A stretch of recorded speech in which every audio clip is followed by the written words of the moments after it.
ఎంగేజ్‌లో ఉన్న వాళ్ళకొస్తుంది సార్. ఎందుకు అంటే సిస్టమ్ దగ్గర వర్క్ చేసుకునే వాళ్ళు అంటే అంతే. ఇట్లా చేతులు పైకెత్తి ఏం చేయరు సార్. జస్ట్ ఇలా చేస్తూ ఉంటారు వర్క్ అనేది.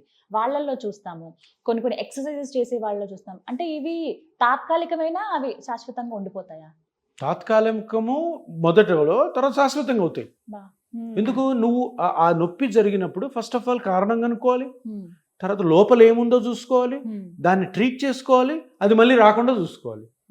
ఈ 4 జరగలేదనుకో ఏదో కొన్ని రోజులు తగ్గినట్టు తగ్గుతుంది, టాబ్లెట్లో ఆయింట్మెంటు లేని మసాజులు చేయించుకుంటూ తగ్గినట్టు తగ్గుతుంది, లోపల డ్యామేజ్ పెరుగుతుంది, తర్వాత అది రివర్సిబుల్ డ్యామేజ్ కాస్త ఇర్రివర్సిబుల్ డ్యామేజ్ అయిపోతుంది. మళ్ళీ తర్వాత నువ్వు ఏం చేయలేవు, పెద్ద ఆపరేషన్ పోవాలి. మాకు తెలిసిన వాళ్ళకి మీ సజెషన్ చెప్పండి సార్. ఇలాగే షోల్డర్ పెయిన్ చాలా వస్తుందని అన్నారు. ఇప్పుడు 10 రోజులు దాటిపోయింది. దగ్గర 15 రోజులు అయినట్టుంది. తగ్గట్లేదు ఎంతకైనా సరే. చూస్తే ఒక్కసారి డాక్టర్ దగ్గరికి వెళ్ళగానే ఇది ఇంక సర్జరీ చేయాల్సిందే, చాలా ఘోరంగా ఉంది మీ పరిస్థితి అని అన్నారు.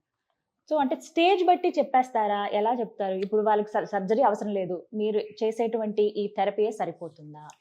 షోల్డర్లో పెయిన్ వస్తే మన ఎపియాన్లో ఒక డైనమిక్ మస్కులోస్కెలిటల్ అల్ట్రాసౌండ్ స్కాన్ అని ఉంది. స్కాన్ మన ఎంఆర్ఐలు ఏం అవసరం లేదు, అది చాలు.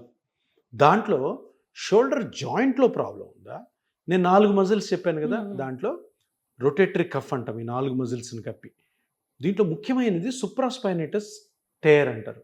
సుప్రాస్పైనేటస్ అనే మజిల్ క్రాక్ అన్న అవ్వచ్చు, కట్ అన్న అవ్వచ్చు, చిన్నగా అది పోయి బోన్ దగ్గర అతుక్కుంటుంది చూడండి, అక్కడ కూడా కొంచెం డ్యామేజ్ అయ్యి ఉండొచ్చు.